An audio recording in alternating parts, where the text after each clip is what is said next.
വൈകിട്ടെന്താ പരിപാടി? ഓടുന്ന ബസ്സിലെ ചേട്ടനോടും ഗൾഫിൽ പോകുന്ന ഭർത്താവിനോടും കെട്ടിച്ചു വിടുന്ന പെണ്ണിനോടും നമ്മൾ ഒരു വാക്കാണ് പറയാറുള്ളത്, പിടിച്ചു നിൽക്കുക.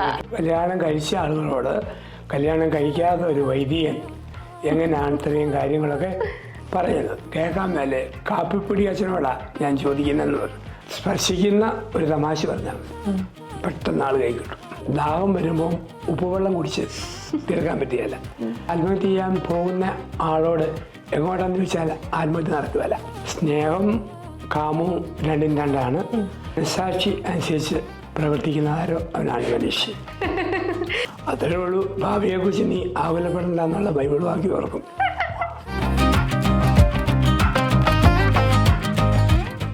ചില വ്യക്തിത്വങ്ങൾ നമ്മളെ ചിരിപ്പിക്കുകയും ചിന്തിപ്പിക്കുകയും ചെയ്യും.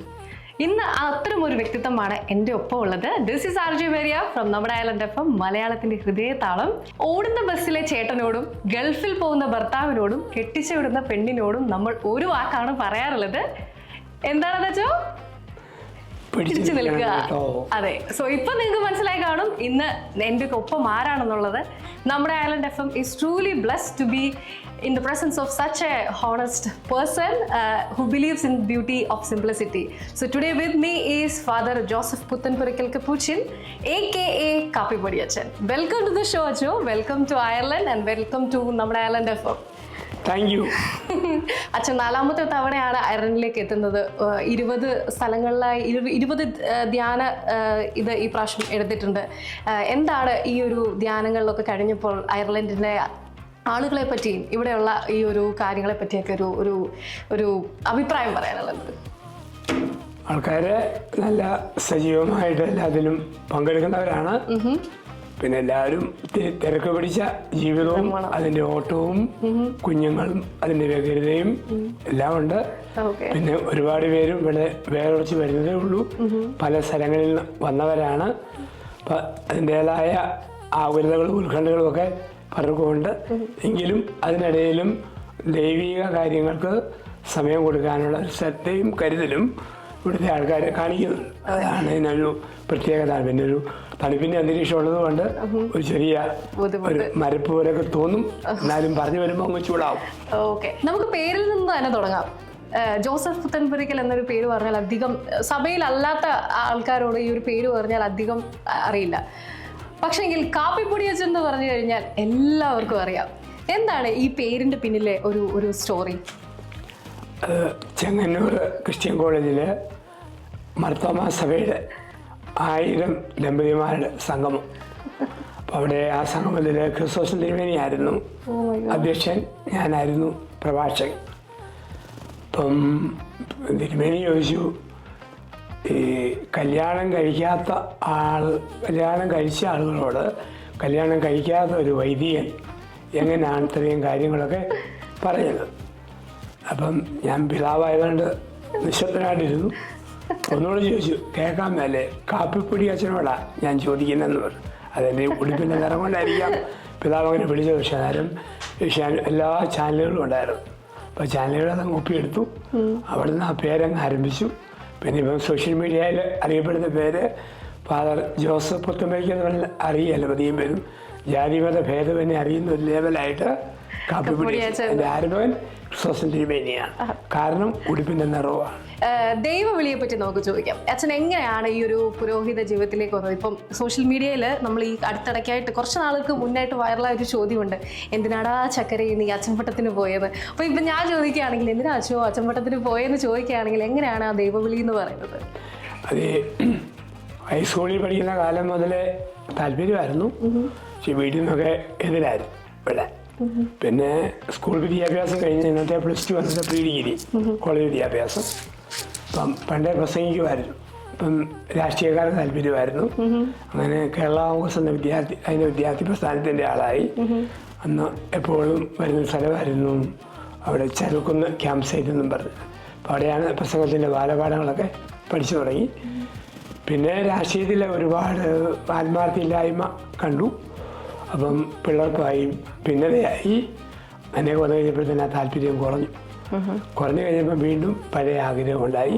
ഈ വൈദികനാണെന്നുള്ള പണ്ടത്തെ ആഗ്രഹം. അപ്പം ഇത്രയൊക്കെ മുതിർന്നു കഴിഞ്ഞിട്ട് പറഞ്ഞപ്പം പിന്നെ വീട്ടുകാർ എതിർത്തില്ല. അങ്ങനെ ചേർന്നു. ഈ സഭയിൽ ചേരാനുണ്ടായിരുന്നു. ഞങ്ങൾക്ക് വലിയ സ്ഥാപനങ്ങളില്ല. ഫ്രാൻസിസ് അസീസി ആരംഭപ്പെട്ട ഒരു സമൂഹം. അപ്പം അവര് നിരന്തരം സുവിശേഷ പ്രസംഗമായിട്ട് പോകുന്നവരാണ്. അപ്പം അതിന് പ്രസംഗം താല്പര്യമായതുകൊണ്ട് ആ ശൈലി എടുത്തു.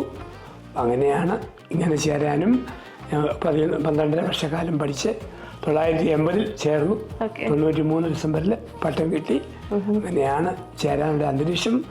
ഒരു ക്രിസ്തീയ പശ്ചാത്തലം, പിന്നെ പള്ളി ബന്ധങ്ങൾ, കുട്ടിക്കാല പ്രോത്സാഹനം, പിന്നെ ജീവിതാനുഭവങ്ങൾ, അതിൻ്റെയൊക്കെ വെളിച്ചത്തിലാണ് ഈ രീതിയിലേക്ക് വന്നത്. ഏകദേശം 10,000 വെന്യൂകളിൽ കൂടുതൽ ധ്യാനങ്ങൾ എടുത്തിട്ടുണ്ട്. ധ്യാന ഗുരുവാണ്. എങ്ങനെയാണ് അച്ഛൻ്റെ ഒരു ടോപ്പിക് സെലക്ഷൻ എന്ന് പറയുന്നത്? ഫാമിലി കൗൺസിലിംഗ് ആണ്, പക്ഷെ എന്നാലും അച്ഛൻ തുടങ്ങുന്ന കുറച്ച് ഡയലോഗ്സ് കാര്യങ്ങൾ കൊണ്ട് ഇങ്ങനെ പിടിച്ചിങ്ങനെ ഇരുത്തും ആൾക്കാരെ. അത് കേൾക്കാൻ തന്നെ വേറൊരു വൈബാണ്. എങ്ങനെയാണ് ഇങ്ങനെ ടോപ്പിക്സ് സെലക്ട് ചെയ്യുന്നത്? നമ്മുടെ ഓരോ മനുഷ്യൻ്റെയും ജീവിത പ്രശ്നങ്ങൾ അറിയാമല്ലോ. അപ്പം കപ്പിൾസ് ആണെങ്കിൽ അവർക്കുള്ള തീംസ് ഒത്തിരി ഉണ്ടല്ലോ. ദാമ്പത്യ ആത്മീയത, സൈക്കോളജി, പക്വത, അങ്ങനെ പല പല തീമുണ്ട്. നമ്മൾ പുസ്തകങ്ങൾ വായിച്ച് പഠിക്കും. പിന്നെ ഇഷ്ടംപോലെ കൗൺസിലിംഗ് ഉണ്ടല്ലോ, അതുവഴി കേട്ട് പഠിക്കും. പിന്നെ യൂത്താണ്, യൂത്ത് പിള്ളേരാണ്, പിള്ളേരച്ഛൻ, അവർക്ക് അതിന് ഓരോ അന്തരീക്ഷം അറിയാമല്ലോ. അതിന് തീം സെലക്ട് ചെയ്യും. പിന്നെ ആൾക്കാരുടെ ഒരു പ്രാരംഭ ശ്രദ്ധ കിട്ടാൻ വേണ്ടി ചില തമാശകളോ ഒക്കെ എങ്കിലേ ആൾക്കാരെ കൈ കിട്ടുള്ളൂ. അല്ലെ ഒരുപാട് സമയം എഴിഞ്ഞു പോകും. അത് സമയം എഴിഞ്ഞു പോകാതിരിക്കാൻ വേണ്ടി ആദ്യമേ ഒരു ഫലിതം പെട്ടെന്ന് ക്ലിക്ക് ചെയ്യുന്ന എന്തെങ്കിലും പറഞ്ഞു തുടങ്ങി അതിനെ ബേസ് ചെയ്ത് പിന്നെ നമ്മൾ മുമ്പോട്ട് പറഞ്ഞു പോകും. പിന്നെ കൂടുതൽ നമ്മൾ ഒരുപാട് വായന വേണം. വായനയോടെ നമുക്ക് നല്ല പോയിന്റ് കൊടുക്കാൻ പറ്റുള്ളൂ. ഒന്നെങ്കിൽ തമാശ മാത്രം മതി, അല്ലെ ചിന്തകൾ മാത്രം മതി. രണ്ടും കൂടെ സമന്വയിപ്പിക്കുന്നിടത്താണ് പ്രസംഗ കലയുടെ വിജയവും. എങ്കിലും ആളുടെ ഹൃദയത്തിലേക്ക് മെസ്സേജ് പോകുള്ളൂ. ചിന്തിപ്പിക്കുകയും ചെയ്യും. അല്ലെ നമ്മൾ കേട്ടു മറക്കും, അല്ലെങ്കിൽ ഇങ്ങനെ നാളുകൾ മനസ്സിൽ ഇങ്ങനെ കിടക്കും. ഓക്കെ. വായന, എനിക്ക് തോന്നുന്നു അച്ഛൻ്റെ ഈ ഓരോ ഡയലോഗ്സ് കൊട്ടേഷൻസിലൊക്കെ എനിക്ക് എപ്പോഴും ഫീൽ ചെയ്യുന്നത് ശങ്കുണ്ണി മാഷിൻ്റെ പുസ്തകങ്ങളും അല്ലെങ്കിൽ കുറേ കഥാകൃത്തുമാരുടെ തമാശ രീതിയിലുള്ള ഇത്, അത് വായന എത്രത്തോളം സ്വാധീനിച്ചിട്ടുണ്ട്? കാരണം നമുക്ക് ഇന്ന് 2 രീതിയുണ്ട്. ഒന്ന് റീഡിങ്, 2 കേൾവി. നമുക്ക് ഡെപ്ത് ഉണ്ടാകണമെങ്കിൽ വായന വേണം. അത് പ്രസംഗത്തിന് മാറ്റമുണ്ടെങ്കിൽ നല്ല വായന വേണം. ഇല്ലെങ്കിൽ ആൾക്കാർ വലിയ ഒച്ച വെച്ച് വെള്ളം വെച്ച് കടന്നു പോകുന്ന ഒരു പരിപാടിയാണ്. പക്ഷെ അത് ആഴങ്ങളിലേക്ക് പോവുകയല്ല. അപ്പോൾ പണ്ട് വായന ഉണ്ടായിരുന്നു. വായന ഉണ്ടെങ്കിൽ പുസ്തകം എഴുതാൻ പറ്റുള്ളൂ. വായന ഉണ്ടെങ്കിൽ നമുക്ക് കേൾക്കുമ്പോൾ അറിയാം ഈടുണ്ട് ഇതിന്. വായനയില്ലെങ്കിൽ നമുക്കറിയാം അത് കൊമളേ ഉള്ളൂ. അത് ഒരു കൊമള പോലെ അതങ്ങ് പോകും. പണ്ട് നല്ല വായന ഉള്ളപ്പോഴാണ് നല്ല സിനിമകളുണ്ടായി. നല്ല വായന ഉണ്ടാകുമ്പോൾ വയലാറിന് നല്ല രചനയുണ്ടായി, ദേവദാന സംഗീതം ഉണ്ടായി. അതെല്ലാം വായനയിൽ നിന്ന് വരുന്ന ആശയങ്ങളായിരുന്നു. ഇന്നത്തെ സംഗീതത്തിന് ഒരാഴ്ചത്തെ പഴപ്പവും പിന്നെ പാടുകൂടെ മരിച്ചു. ട്യൂണിങ്ങിലും ഈ ലൈനുകളുടെ അർത്ഥത്തിലൊന്നുമില്ല വായനയിൽ. പണ്ട് അധ്യാപകരുടെ പഠിപ്പിക്കലും വളരെ ആഴമായിരുന്നു. ഇന്ന് അധികം വായനയില്ലാത്ത അധ്യാപകരാണ് പിള്ളേരെ പഠിപ്പിക്കുന്നത്. അതിൻ്റെ ഒരു ഡെപ്തില്ലായ്മ ഈ ടീച്ചിങ്ങിലുണ്ട്, സംഗീതത്തിലുണ്ട്, സിനിമയിലുണ്ട്, അച്ഛന്മാരുടെ പ്രസംഗത്തിലുമുണ്ട്. അപ്പോൾ അതുകൊണ്ട് നമ്മൾ വായിക്കുമ്പം 100 പോലെ അടിയഞ്ഞ് ഉള്ളിൽ കിടക്കും. ഇന്ന് എല്ലാവർക്കും സീയിങ് ആണ്. വാട്സപ്പിൽ ഇങ്ങനെ അത് നമുക്ക് വികാരത്തെ വർദ്ധിപ്പിക്കും, പക്ഷേ വിവേകത്തെ വർദ്ധിപ്പിക്കുന്നത് വായനയാണ്. ഓക്കെ, നമ്മൾ വായനയുടെ കാര്യം പറഞ്ഞു. ഇനിയും ഞാൻ ഏറ്റവും കേട്ടിട്ടുണ്ട് അച്ഛനൊരു സിനിമാ ഭ്രാന്തനാണെന്ന്. സത്യമാണോ? തമാശയുള്ള പടങ്ങൾ. ലാസ്റ്റ് കണ്ട സിനിമ ഏതാണ്? സർവമായ. എങ്ങനെയാണ്, കുപ്പായിട്ട് തന്നെയാണോ ചുറ്റിട്ട് പോകുന്നത്? ഞാനങ്ങനെ എല്ലാവർക്കും തന്നെ അറിയാം. കുപ്പായിട്ടാലും ഇല്ലല്ലോ. ചിലപ്പം ഇല്ലാതെ പോയിട്ടുണ്ട്, ചിലപ്പോൾ ഉൾപ്പെട്ട് തന്നെ പോയിട്ടുണ്ട്. ആണോ? ഇപ്പൊ സിനിമകളിൽ നിന്ന് ഒരുപാട് നമുക്ക് നല്ല ഉപദേശങ്ങളും അഴുക്കുപദേശങ്ങളും ഒക്കെ കിട്ടാറുണ്ട്. ഏതൊരു സിനിമയാണ് ഇപ്പം ഒരു ന്യൂജൻ പിള്ളേർക്ക് അല്ലെങ്കിൽ ഒരു യൂത്ത് ഉള്ള ആൾക്കാർക്ക് സജസ്റ്റ് ചെയ്യാൻ പറ്റുന്ന, ഈ റീസെൻ്റായിട്ട് ഇറങ്ങിയതോ അച്ഛൻ്റെ ജീവിതത്തിൽ അച്ഛൻ കണ്ടിട്ടുള്ളതുമായ ഒരു 3 സിനിമ പറയാൻ പറഞ്ഞ അച്ഛൻ ഏതായിരിക്കും പറയുന്നത്? പെട്ടെന്ന് പറയാൻ പറ്റും, പറഞ്ഞു. ഒരു എന്റർടൈൻമെന്റ് സൈക്കിളുള്ള ആശയങ്ങൾ പൊതുവെ എല്ലാത്തിനും കുറവാണ്.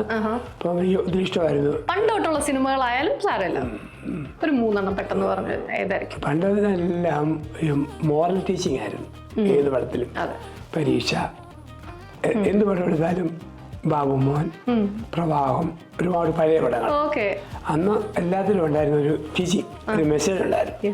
അങ്ങനെ തീരുള്ളൂ. ഇന്ന് തന്തയില്ലാത്ത തള്ളയില്ലാത്ത കഥകളാണ്. ചുമ്മാ കുറെ കോമാളികൾ ചാടുന്നു, തുള്ളുന്നു, പിന്നെ പറക്കണ പോകുന്നില്ല. അപ്പൊ അങ്ങനെയുള്ള പടങ്ങൾക്കിടയിൽ ഒറ്റപ്പെട്ടു വന്നു ഒരു തുടരും കഥയുണ്ടായിരുന്നു. ദൃശ്യം ഒരു കഥയുണ്ടായിരുന്നു. സർവമായ എന്റർടൈൻമെന്റ് ഉണ്ടായിരുന്നു. അപ്പൊ അങ്ങനെയുള്ള ചില ബാക്കി ഒത്തിരി നല്ലതാണെങ്കിലും നമുക്ക് കയറിയല്ലോ എന്നോർത്ത് മടുക്കുന്ന ഒരുപാട് പടങ്ങൾ. ഏത് ജോണർ ആയിരിക്കും അച്ഛൻ്റെ ഇഷ്ടം? കോമഡി ആണോ, ക്രൈം ആണോ, ക്രൈം ത്രില്ലർ ആണോ? എനിക്ക് സ്റ്റോറിക്കകത്തുള്ള കോമഡിയാണ് ഇഷ്ടം, നല്ല കഥയ്ക്കകത്തുള്ള കോമഡി. സോഷ്യൽ മീഡിയ കാലഘട്ടമാണല്ലോ ഇപ്പം. എവിടെ തിരിഞ്ഞാലും തൊണ്ടൽ മാത്രം ഉള്ള യുഗം. ഈ യുഗത്തിൽ പിടിച്ചു ചെയ്യാൻ ഭയങ്കര ബുദ്ധിമുട്ടാണ്. എസ്പെഷ്യലി ജെൻസി പിള്ളേരുണ്ട്, മില്ലിനിയൽസ് ഉണ്ട്. സോ ആസ് എ പുരോഹിതൻ 80s ആളുകളെ കാണണം. ഇപ്പോൾ 70s നിയർലി എല്ലാവരും നിയർ പ്രായമായി മരിച്ചുകൊണ്ടിരിക്കുകയാണ്. 70s കഴിയാറായ ആ ഒരു കാലഘട്ടം. ഇപ്പോൾ 80s കഴിഞ്ഞുകൊണ്ടിരിക്കുന്നു. 90s ആണ്. പിന്നെ മില്ലിനിയൽസ്, ജെന്നിസഡ്, ഇങ്ങനെ വകുപ്പുകളെയൊക്കെ കൈകാര്യം ചെയ്യുന്നുണ്ട്. സോ അച്ഛൻ ഇവരെയൊക്കെ കൈകാര്യം ചെയ്യുമ്പം യൂത്തിനോട് എപ്പോഴും അച്ഛൻ പറയുന്നൊരു കാര്യം എന്താണ്? ഒരു യൂത്ത് ക്ലാസ്സിനോട് എപ്പോഴും പറയുന്ന ഒരു കാര്യം എന്താണ്? ഒന്ന്, നമുക്കൊരു 2 സംസ്കാരമുണ്ട്. ഒന്ന് വലിച്ചെറിയൽ, 2 വാങ്ങിക്കൂട്ടൽ. 2 സംസ്കാരമാണ്. അപ്പൊ യൂത്തിന്റെ ഏറ്റവും വലിയ പ്രശ്നം വലിച്ചെറിയാൻ അറിയത്തുള്ളൂ, വാങ്ങിക്കൂട്ടാൻ അറിയത്തില്ല. ഞാൻ കണ്ടത് എക്സെപ്ഷൻ ഇല്ലെന്നല്ല, എല്ലാത്തിനും ചുമ്മാ വിമർശിക്കുക, ചുമ്മാ ഒച്ചയും വെള്ളവും വെച്ച് ഇന്നൊരു പോണും മാതിരി നടക്കുക. നമുക്ക് ലീഡ് തോന്നുകയല്ല പ്രത്യക്ഷത്തിൽ. ഉള്ളി കണ്ടേക്കാം, നമുക്ക് തോന്നത്തില്ല. അപ്പം പറയും, നിങ്ങൾ ഇങ്ങനെ വലിച്ചെറിയുമ്പോൾ വാങ്ങിക്കൂട്ടണം. ചില മൂല്യങ്ങൾ, ചില സംസ്കാരങ്ങൾ, ചില പാരമ്പര്യങ്ങൾ, ആർജിക്കേണ്ട നന്മകളുണ്ട്, അത് നേടാൻ പറയും. അപ്പം അതിൻ്റെ ഒരു പ്രധാന ഭാഗം ഈ പേരൻസിൻ്റെ സിസ്റ്റം വാല്യൂസ് ഉണ്ടല്ലോ, അത് നിങ്ങൾ കളയാതെ മുറുകെ പിടിക്കുക. എന്നിട്ട് കാര്യത്തിനത് മാറിക്കൊള്ളുക. അപ്പം അതെല്ലാം അവരെല്ലാം പഴയ തലമുറയിൽ നിന്ന് വലിച്ചെറിഞ്ഞു കഴിഞ്ഞാൽ നമുക്ക് ബേസ് ഇല്ലാതെ വരും. അത് അച്ഛന്മാരാണ്ട് ആരാണേലും നമുക്കൊരു ബേസ് വേണം. ആ ബേസിൽ നിന്നുകൊണ്ട് മാത്രമേ നമുക്ക് പറ്റുള്ളൂ. നല്ലത് കാലുറപ്പിക്കണമല്ലോ. ഈ യൂത്തിന് പലർക്കും കാലുറയ്ക്കാതെ പോകുന്നതും ഇവിടെ നിന്ന് ഒളിച്ചോടം, ആത്മഹത്യ നമ്മൾ ഒത്തിരി കേൾക്കുന്നുണ്ടല്ലോ. അപ്പം അതിന് ഒരു ബന്ധങ്ങളുടെ തകർച്ച, ഈ സ്നേഹത്തിന് ഒരു സ്റ്റെബിലിറ്റി ഇല്ല, ചുമ്മാ എല്ലാവരും വാക്കും കൊടുത്ത് കൂടി നടക്കും, ഇല്ല. അപ്പം അതിൻ്റെ കാരണം ഈ വലിച്ചെറിയലും ഉള്ളൂ. അതേസമയത്ത് ഒരു ചില മൂല്യങ്ങൾ മുറുകെ പിടിച്ചാൽ അവരും പുതിയ തലമുറയാവും, അതൊക്കെ അവർക്ക് മൂല്യങ്ങളും ഉണ്ടാവും. അപ്പം അങ്ങനെയുള്ളത് ചുരുക്കം പേരുണ്ട്. ഒരു ഭൂരിപക്ഷം കൂടെ കിട്ടുന്ന ഇമ്പ്രഷൻ അതില്ല എന്നുള്ളതാണ് കിട്ടുക. അവരോട് പറയും അപ്പം അത് വേണം. പിന്നെ വൈദികരീതി പറയും ഈശ്വരാവബോധം വേണം, ദൈവം. അപ്പം അത് ഏത് കോൺസെപ്റ്റുമായിട്ട് ഒരു സൂപ്പർ നാച്ചുറൽ പവർ അത് ഡിപ്പെൻഡ് ചെയ്യുന്ന ഒരു ക്യാരക്ടർ നമ്മൾ ഡെവലപ്പ് ചെയ്യണം. അത് നമുക്ക് എപ്പോഴും നല്ലതായിരിക്കും, ഒരു ബലമാണ്. അങ്ങനെയൊക്കെ പറഞ്ഞു കൊടുക്കുക. നമ്മൾ സോഷ്യൽ മീഡിയയുടെ കാര്യം പറയുകയാണെങ്കിൽ 5000-ഓളം അല്ലെ 10,000-ഓളം കൂട്ടുകാർ നമുക്ക് കാണും. പക്ഷേ ജീവിതത്തിൽ ഒരു പ്രശ്നം വന്നാൽ ഒരാൾ പോലും കാണില്ല. പണ്ടൊക്കെ നമുക്ക് നമ്മുടെ കൂട്ടുകാരെന്ന് പറഞ്ഞാൽ എല്ലാ കാര്യങ്ങളും ഷെയർ ചെയ്യാൻ നമുക്ക് നമ്മുടെ കൂട്ടുകാരായിരുന്നു. പക്ഷെ ഇന്ന് അങ്ങനെ ഒരു കൂട്ട് എങ്ങും കാണത്തില്ല. നമ്മൾ നമ്മുടേതായ ജീവിതം കൊണ്ട് ഭയങ്കര തിരക്കുകളാൽ ബിസിയാണ്. നമുക്ക് ആര് നമ്മുടെ കൂടെ ഉണ്ടോ അവരാണ് ഇപ്പം നമുക്ക് കൂട്ടുകാർ. നമുക്കെന്ന് പറയാൻ നമ്മുടെ ഒരു കണ്ണാടി പോലെ നിൽക്കുന്ന ഒരു കൂട്ടുകാരില്ല. ഈ ഒരു ബിസി ലൈഫിൽ എങ്ങനെ ആയിരിക്കണം ഒരു കൂട്ടുകാരൻ അല്ലെ ഒരു കൂട്ടുകാരി എന്ന് പറഞ്ഞു കഴിഞ്ഞാൽ? How should be a friend? ഈ തമിഴ് സംഗീതജ്ഞനുണ്ടായിരുന്നു രാമനാഥൻ. അദ്ദേഹം പറഞ്ഞ ഒരു കാര്യമുണ്ട്, നമ്മളെ സ്വാധീനിക്കുന്നത് 4 ഫാക്ടേഴ്സാണ്. ഒന്ന്, ഒരാളുടെ യൂത്തിലെ ബേസിക് ക്യാരക്ടർ ഫോമിൻ്റെ പേരൻസാണ്, മാതാപിതാക്കൾ. ഇപ്പോൾ ഒരു നല്ല മാതാപിതാക്കളും നല്ല മാതൃക ഉണ്ടെന്ന വരിയിൽ അത് നമ്മളെ ഒരുപാട് ബാധിക്കും ഒരു വ്യക്തിയുടെ ജീവിതത്തെ. 2, ടീച്ചേഴ്സാണ്, അധ്യാപകർ. അവരുടെ പ്രബോധനങ്ങൾ, രീതി, റോൾ മോഡൽ ബാധിക്കും. 3, വായിക്കുന്ന ബുക്സാണ് നമ്മളാക്കുന്നത്. 4, നമ്മൾ ചൂസ് ചെയ്യുന്ന ഫ്രണ്ട്സാണ്. ഈ പേരൻസും ഗുരുക്കന്മാരും ബുക്കുമായിട്ട് ബന്ധമുള്ളവർ ചൂസ് ചെയ്യുന്ന ഫ്രണ്ട്സിലും വിജയനായിരിക്കും. ഈ പറഞ്ഞ ചുമ്മാ ന്യൂജനാണെന്നും പറഞ്ഞ് വലിച്ചു വാരി കൂടി പോകുന്നവർക്ക് അറിയാൻ മേല ആരെ കൂട്ടാക്കണം. ഇപ്പം നമ്മളൊരു പെണ്ണിനെ സ്നേഹിക്കുന്നു, എല്ലാ പെണ്ണിനെയും ഭാര്യയാക്കാൻ പറ്റിയല്ലോ. അപ്പം സ്നേഹത്തിൽ കൂട്ടാവശ്യമാണ്. പക്ഷെ ഒരാളുടെ വേറെ മോതിരത്തെ കയറുള്ളൂ അല്ലേ, ഒരു പുരുഷൻ്റെ കയറുള്ളൂ. അപ്പം നമ്മൾ പിക്ക് ആൻഡ് ചൂസാണ് ഫൈനലി. അപ്പം നമുക്ക് കൂട്ടുകെട്ടിലും ഈ ഒരു പിക്ക് ആൻഡ് ചൂസ് പോളിസികളാണ്. അടുക്കുന്നവർ നമ്മളെ അബദ്ധത്തിലേക്ക് കൊണ്ടുവെങ്കിൽ ആ ഫ്രണ്ട്സിനെ ഉപേക്ഷിക്കണം, നന്മയിലേക്ക് വരുന്നെങ്കിൽ സ്വീകരിക്കണം. അതിൻ്റെ തെളിവ് പഠിച്ചുകൊണ്ടിരിക്കുന്ന ഒരു വിദ്യാർത്ഥിക്ക് ഒരു കൂട്ടുകെട്ട് പഠനത്തെ നശിപ്പിക്കുന്നതാണെങ്കിൽ അത് പൈശാചികമാണ്. ആ ഫ്രണ്ട്ഷിപ്പിനെ ഉപേക്ഷിക്കാം. ഫ്രണ്ട്ഷിപ്പ് നല്ലതാണ്, പക്ഷേ ഒരു നിശ്ചിത കാലം വരുമ്പോൾ ഒക്കെ ചെയ്യാം, അതുവരെ പാടില്ല. അതേസമയത്ത് നന്മയാണ് ഓക്കെ ആ രീതിയിൽ. അപ്പോൾ നമ്മൾ നമ്മുടെ നന്മയും തിന്മയും ഡെയിലി ലൈഫിൽ വരുത്തുന്ന ആൾക്കാർ ഏത് ബന്ധമാണ് ഞാൻ തന്നെ അനലൈസ് ചെയ്യണം. അപ്പം അതിനാണ് ദൈവം നമുക്ക് നീങ്ങുന്ന ഡിസൈൻമെൻറ്റ്, ഒരു വിവേചനം. ആ രീതി വേണം ഫ്രണ്ട്സിനെ എടുക്കാനായിട്ട്. ചുമ്മാ കണ്ടുചിരിക്കുന്നവരെല്ലാം കൂട്ടെന്ന് പറയാൻ പറ്റില്ല. അതൊക്കെ ഒക്കെ ചുമ്മാ കണ്ടു പോകുന്നു. പക്ഷേ ഏതാനും ചിലർ കാണും നമ്മുടെ സോൾഡ് ഫ്രണ്ട്സായിട്ടേ, അത് ഒരു നല്ല വ്യക്തിത്വങ്ങളായിരിക്കണം. ഓക്കെ, നമുക്ക് എല്ലാം ഉണ്ടെന്ന് പറഞ്ഞാലും ഇപ്പോഴത്തെ മനുഷ്യർക്ക് എല്ലാം ഉണ്ട്, പണമുണ്ട്, എല്ലാ സൗകര്യങ്ങളും ഉണ്ട്, പക്ഷെ എന്നാലും ലൈഫിൽ എപ്പോഴും ഒരു ശൂന്യതയായിരിക്കും. അതെങ്ങനെയാണ് മാറ്റാൻ പറ്റുന്നത്? ശൂന്യത നമുക്കുണ്ടല്ലോ, ദാഹം വരുമ്പോൾ ഉപ്പുവെള്ളം കുടിച്ച് തീർക്കാൻ പറ്റിയല്ല. അതൊരു പെണ്ണിനോട് കൂടിയാലും ആണിനോട് കൂടിയാലും സ്വത്തിനോട് കൂടിയാലും ഉപ്പുവെള്ളം കുടിക്കുന്നവരേ ഉള്ളൂ, ഒന്നും പറ്റിയല്ല. ബേസിക് ഡിസയർ ദൈവത്തിനുണ്ട്, അതില്ലേ പറ്റിയല്ല. അതായത് ദൈവം മത്സ്യത്തെ സൃഷ്ടിച്ചപ്പം വെള്ളത്തോട് യോജിച്ചു, സൃഷ്ടിക്കട്ടെ. മത്സ്യത്തിന് വെള്ളമില്ലാതെ ജീവിക്കാൻ പറ്റിയല്ല, അതാണ് സൃഷ്ടി. മരത്തെ സൃഷ്ടിച്ച മണ്ണിനോട് ചോദിച്ചു, സൃഷ്ടിക്കട്ടെ. മണ്ണില്ലാതെ മരത്തിന് നിൽക്കാൻ പറ്റില്ല. മനുഷ്യനെ സൃഷ്ടിച്ചപ്പോൾ ദൈവം സ്വയം ചോദിച്ചു. അപ്പോൾ ആ മനുഷ്യൻ, അതാണ് ദൈവം ബൈബിളിൽ പറയും, ദൈവം തൻ്റെ ഛായയിൽ സൃഷ്ടിച്ചു. അപ്പോൾ ആ മനുഷ്യൻ ദൈവമില്ലാതെ പറ്റുമല്ല. ഏത് അംബാനി, അദാനി, യൂസഫ് അലി എത്ര വലിയവരായാലും എത്ര വലിയ പണമുണ്ടെങ്കിലും ഒരു ബേസിക് ഡിസയർ, ഒരു ബേസിക് ടേസ്റ്റ് ഉള്ളിൽ കിടക്കും. അത് മാറ്റാൻ ദൈവത്തിന് മാത്രമേ പറ്റൂ. അതുകൊണ്ടാണ് കോടീശ്വരനായ ഫ്രാൻസിസ് അസീസി ഒന്നും വേണ്ട, ദൈവം മതിയായിരുന്നു. ശ്രീബുദ്ധന് ദൈവം മതിയായിരുന്നു, അല്ലേ? ആദിശങ്കരന് ദൈവം മതിയായിരുന്നു. വിവേകാനന്ദനും എല്ലാവർക്കും, പരമഹംസർക്കും എല്ലാം ദൈവം മതി. അങ്ങനെയുള്ളവർക്ക് എന്നാ കോടിയും പുല്ല് പോലെ കളയും. ഇപ്പം പിന്നെ അവർ ബേസിക്കലി ഹാപ്പിയാണ്. ആ ഹാപ്പിനെസ് എല്ലാ ഹിന്ദു മതത്തിലുണ്ട്, പറഞ്ഞു കൊടുക്കുന്ന വഴിയുണ്ട്. ഇസ്ലാം മതത്തിലുണ്ട്, ക്രിസ്ത്യാനി, എല്ലാ മതങ്ങളിലും ഉണ്ട്. ശ്രീബുദ്ധൻ അഷ്ടാംഗമാർഗ്ഗമായിരുന്നു, അത് ശ്രീകൃഷ്ണൻ നിഷ്കാമകർമ്മയായിരുന്നു, ബൈബിളിൻ്റെ ഗിരിപ്രഭാഷണമായിരുന്നു, എല്ലാവർക്കും ഉണ്ട്. അപ്പം ജൈനമതത്തിനത്തോളം ഒന്നിനെയും കൊല്ലാതിരിക്കുക എന്നുള്ളതാണ്. ഒന്നുണ്ട്. അപ്പം അത് ആർജിച്ചാലേ നമുക്കൊരു ബേസ് സമാധാനം ഉള്ളൂ. അല്ലെങ്കിൽ നമുക്ക് സബ്സ്റ്റിറ്റ്യൂട്ടുകളെ വരുള്ളൂ, ഒരിക്കലും നമുക്ക് ബേസിക് നീഡ് മാറുക.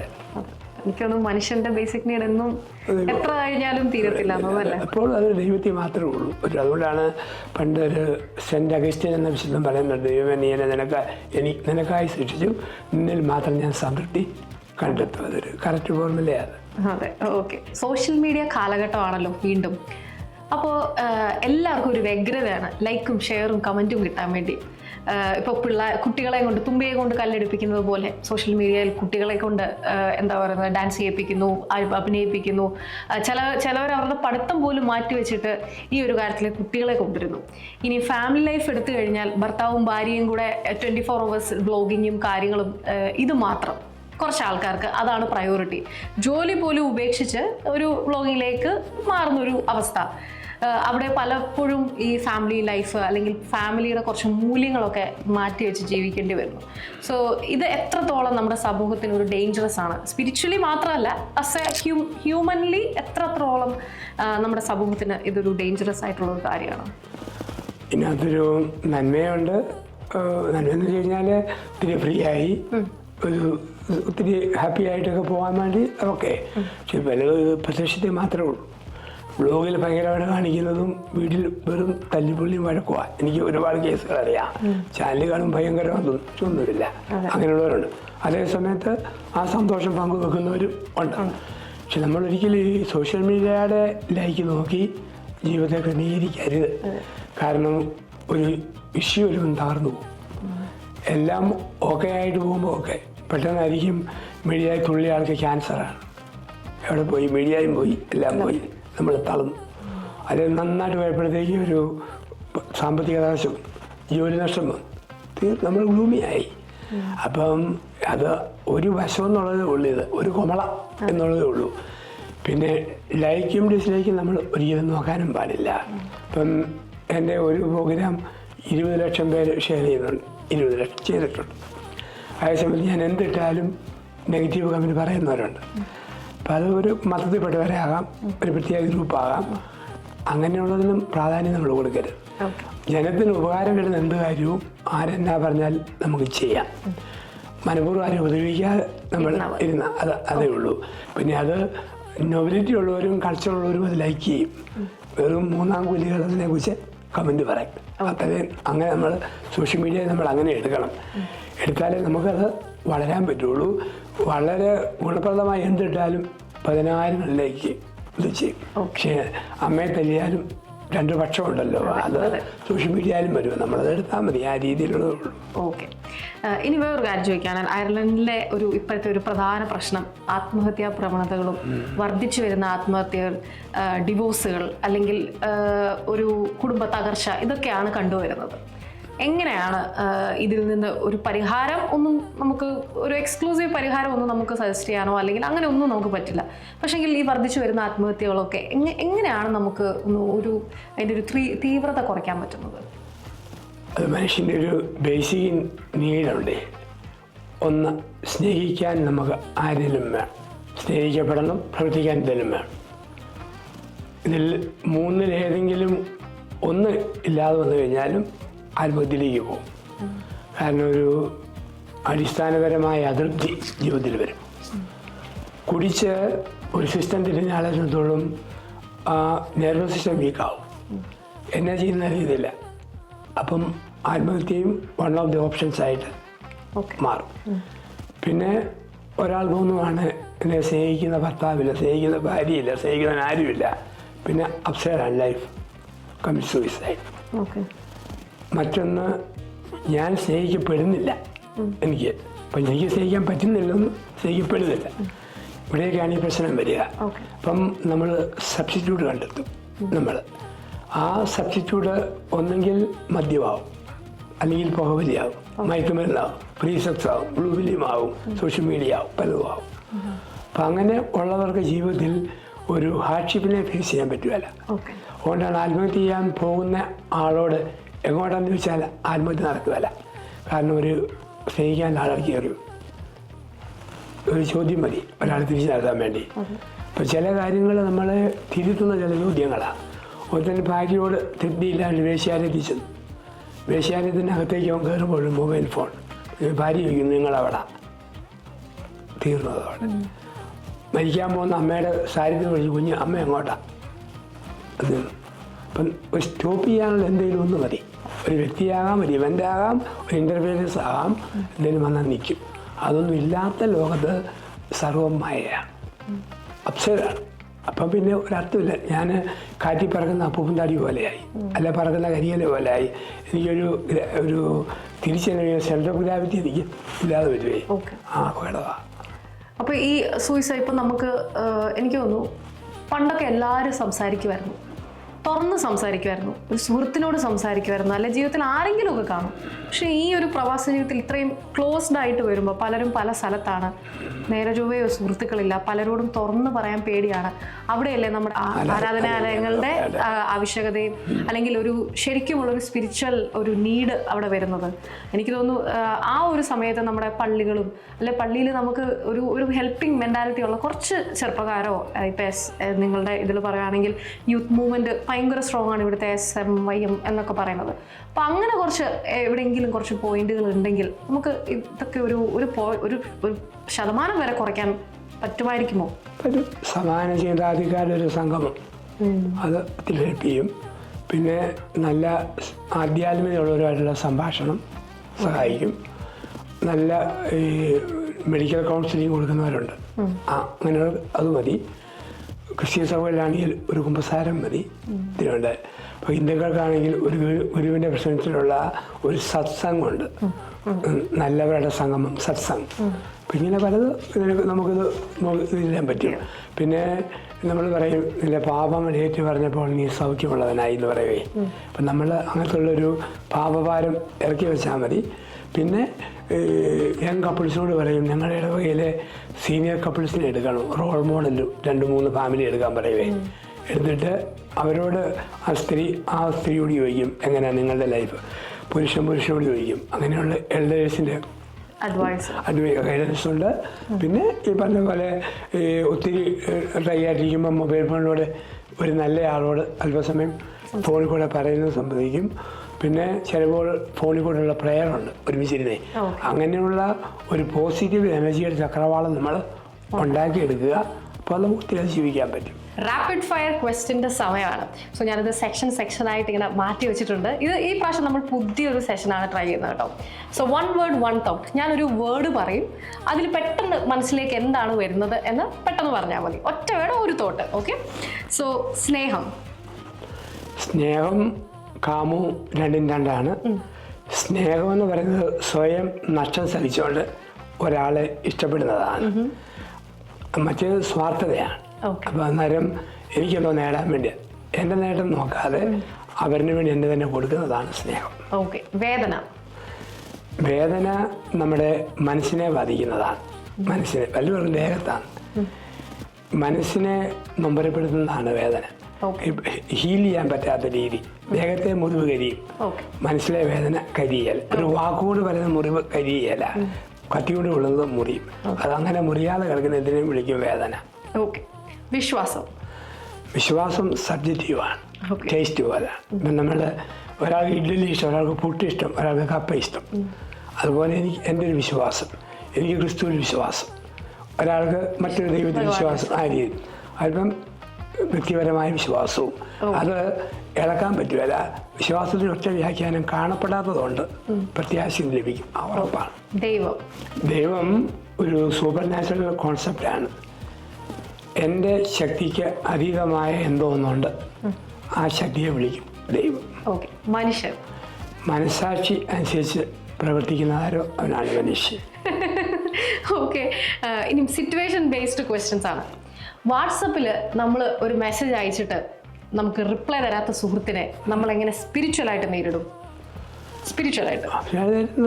ഒരു പക്ഷേ അവൻ ശ്രദ്ധിച്ചിട്ടില്ലായിരിക്കും. അതുപോട്ടെ, പക്ഷെ അവനെ എങ്ങനെ നമ്മൾ നേരിടും? അവനോട് എന്ത് ദൈവവാക്യം എന്ത് പറയും?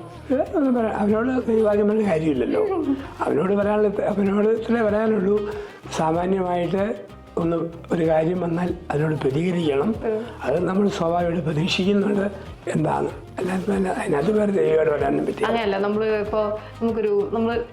ഇപ്പോൾ ഒരു അച്ഛൻ പട്ടക്കാരൻ നമ്മളൊരു വാക്യം പറഞ്ഞുകൊണ്ട് നമ്മൾ തുടങ്ങത്തില്ല. അങ്ങനെയാണെങ്കിൽ അച്ഛനാണെങ്കിൽ ഏത് വാക്യം അവനോട് പറയും?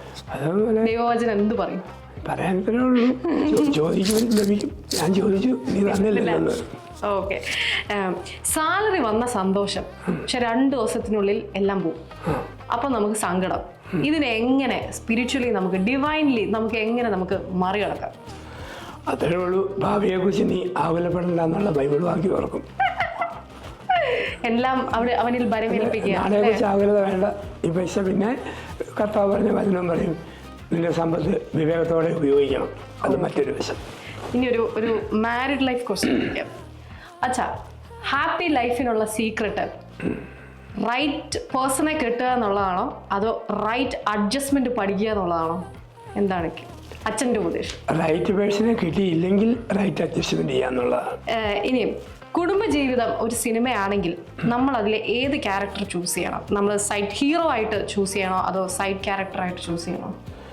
കുടുംബജീവിതത്തിൻ്റെ ഒരു സിനിമ വരില്ലേ, ഒരു റോൾ മോഡലാകുന്നത് ഒരു സബ്മിസീവ് ക്യാരക്ടറുള്ള വ്യക്തിയായിട്ട് മാറണം. എന്ന് വെച്ചാൽ ഭർത്താവാണെങ്കിൽ ഭാര്യയുടെ ചില കാര്യങ്ങളോട് സബ്മിസീവ് ആകണം, ഭാര്യയാണെങ്കിൽ ഭർത്താവിൻ്റെ കാര്യങ്ങളോട് സബ്മിസീവ് ആകണം. ഇപ്പം ഞാൻ ഈ സൂപ്പർ സ്റ്റാർ ആകാതെ വിദേശത്തോടെ നിന്ന് കൊടുക്കുന്ന ഒരാളെന്നുള്ള റോൾ എടുക്കണം. അങ്ങനെയാണെങ്കിൽ കുടുംബജീവിതം അങ്ങനെയാകുമ്പോൾ മറ്റുള്ള റോൾ മോഡലുമാണ്, നമുക്ക് സമാധാനമാണ്. ഓക്കെ. ഇനിയും എല്ലാവരെയും ഇൻസ്പയർ ചെയ്ത ഒരു വ്യക്തി അച്ഛനെയും ഇൻസ്പയർ ചെയ്തിട്ടുണ്ടെങ്കിൽ അത് ആരായിരിക്കും? അത് ഏതിൽ, സ്പിരിച്വൽ വേൾഡിൽ നിന്നാണോ അതോ സെക്കുലർ ആണോ? ഏത് വേണമെങ്കിലും പറയാം. ഇപ്പോൾ ഒരു സ്പിരിച്വൽ വേൾഡിലാണെങ്കിൽ എന്നെ ഒത്തിരി സ്വാധീനിച്ചത് ക്രിസ്തോസ് തിരുമേനിയാണ്. സെക്കുലർ വേൾഡിലാണ് എന്നെ സ്വാധീനിച്ചത് സുകുമാർ അഴീക്കോട് സാറാണ്. ഓക്കെ. ഈസ്റ്റർ ദിനത്തിലെ ഒരു ഓർമ്മ പറയാൻ പറഞ്ഞു കഴിഞ്ഞാൽ അച്ഛൻ എന്താണ് പറയുന്നത്? ഒരു ബാല്യകാല ഓർമ്മ ആയിക്കോട്ടെ. ബാല്യകാല ഓർമ്മ വെളുപ്പിന് അന്നൊക്കെ 3 മണിക്കാണ് പള്ളിയിലെ കുർബാന. എഴുന്നേറ്റ് പള്ളിയിൽ പോകുന്നതും അത് കഴിഞ്ഞ് വരുമ്പോഴേക്ക് ഒലത്തി ഇറച്ചി കൂട്ടാവല്ലോ എന്നുള്ള ഒരു പ്രതീക്ഷയുണ്ട്. അപ്പം ആ ഒരു ഓർമ്മയാണ് അന്നത്തെ കാലം. പിന്നെ ചില വെടിക്കെട്ടും മേളമൊക്കെ ഉണ്ടല്ലോ, ഈസ്റ്ററിന്റെ ആഘോഷം. അന്ന് ഈസ്റ്ററൊക്കെ ഒന്നും നമുക്ക് കാണാനില്ല നമ്മുടെ കുട്ടിക്കാലത്തെ. അപ്പം അങ്ങനെ ഒരു സെലിബ്രേഷൻ മൂഡാണ് അതെന്ന് അന്നത്തെ ഉള്ളത്. ഓക്കെ. ഒരാളെ പെട്ടെന്ന് സന്തോഷിപ്പിക്കണമെങ്കിൽ എന്ത് പറഞ്ഞാൽ മതി? ഒരു സ്പർശിക്കുന്ന ഒരു തമാശ പറഞ്ഞാൽ പെട്ടെന്ന് ആൾ കൈ കിട്ടും. ആണോ? ഓക്കെ. ഈ നെക്സ്റ്റ് ബുക്ക് അച്ഛൻ എഴുതാൻ ആഗ്രഹം ഉണ്ടെങ്കിൽ അത് എന്തിനെ പറ്റിയായിരിക്കും? ഒരു പുസ്തകത്തിന്റെ രചനയിലാണ് ആത്മാവ് മരിച്ച മനുഷ്യൻ. അത് മനോരമയ്ക്ക് വേണ്ടി എഴുതിക്കൊണ്ടിരിക്കുന്നു. ഓക്കെ. അപ്പൊ പൂർത്തിയാകാറായോ? ഇല്ല, 2 മാസം പിടിക്കും. അതിനെല്ലാ ആശംസകളും. പിന്നെ പെട്ടെന്ന് പറഞ്ഞു കഴിഞ്ഞാൽ ഒത്തിരി രാജ്യങ്ങൾ വിസിറ്റ് ചെയ്തിട്ടുണ്ടല്ലോ, ഏറ്റവും ഇഷ്ടപ്പെട്ട് പോകാൻ ആഗ്രഹിക്കുന്ന ഒരു രാജ്യം ഏതായിരിക്കും? എനിക്ക് കാണാനും പ്രധാന രാജ്യങ്ങളൊന്നും ഇനി ബാക്കിയില്ല. ഞാൻ 50 രാജ്യങ്ങളിൽ ധ്യാനിപ്പിച്ചിട്ടുണ്ട്. ഏറ്റവും ഇഷ്ടപ്പെട്ട 2 രാജ്യം ഒരുപോലെയുണ്ട്. ഒന്ന് സ്വിറ്റ്സർലൻഡ്, 2 ന്യൂസിലൻഡ്. ഏറ്റവും ഇഷ്ടപ്പെട്ടത്. അയർലൻഡ് വരുമ്പോഴും പ്രകൃതി ഭംഗി ഒത്തിരിയുണ്ട്. പക്ഷെ അവിടെയുള്ള വെറൈറ്റി ഇവിടെ ഇല്ല. ഇവിടെ എല്ലാം ഇങ്ങനെ ബന്ധം. ഓക്കെ. ഇനിയും ചോദിക്കുകയാണെങ്കിൽ യൂത്തിന് അല്ലെങ്കിൽ അയർലൻഡിലുള്ള പ്രവാസികൾക്ക് കൊടുക്കാൻ പറ്റുന്ന ധ്യാനത്തിൽ പറയാത്ത എന്തെങ്കിലും മെസ്സേജ് നമ്മുടെ ഐലൻഡ് FM-ൽ കൂടെ പറയാനുണ്ടോ? ഒന്ന്, നമ്മുടേതായ പഞ്ച്വാലിറ്റിയുള്ള മനുഷ്യരായിട്ട് ജീവിക്കുക. 8 എന്ന് പറയുന്നത് 8-5 അല്ല, അത് 8 മണിയാണ്. യൂത്ത് ഞാൻ പറഞ്ഞ പിള്ളേർ വരുമ്പോഴും അലമ്പി കുർബാനയ്ക്കൊക്കെ വരുന്ന കാണാം. ഒത്തിരി താമസിച്ച് വരുവേ. ഒന്ന് പഞ്ച്വാലിറ്റി. 2 സോൾ റീഡിങ് യൂത്തിന് വേണം. നല്ല ഒരു വായനാ രീതി ഡെവലപ്പ് ചെയ്യണം. അപ്പം അത് 2 ഉണ്ടെങ്കിൽ അത് ക്യാരക്ടറിനെ ഒരുപാട് ബാധിക്കും. Okay. Words become powerful when they come into action. അങ്ങനെ ചെറിയ കാര്യങ്ങൾ കേട്ടുവിടാതെ അത് നമ്മുടെ ജീവിതത്തിലേക്ക് ചിരിക്കാനും ചിന്തിപ്പിക്കാനും തോന്നുന്ന കുറച്ച് നിമിഷങ്ങളായിരുന്നു കാപ്പിപ്പൊടി അച്ഛൻ്റെ ഒപ്പം ഞാനും നിങ്ങളും കേട്ടിരുന്നത്. സോ വൈകിട്ടെന്താ പരിപാടി ഇവിടെ വൈൻഡപ്പ് ചെയ്യുമ്പോൾ അച്ഛൻ പറഞ്ഞതുപോലെ സ്നേഹിക്കാനും ചിന്തിക്കാനും ഒക്കെ നമുക്കൊക്കെ ഏവർക്കും ഇടവരട്ടെ എന്ന് പ്രാർത്ഥിച്ചുകൊണ്ടും ആശംസിച്ചുകൊണ്ടും I am RJ Maria signing off. Until we see you next time from നമ്മുടെ ഐലൻഡ് FM, മലയാളത്തിന്റെ ഹൃദയതാളം.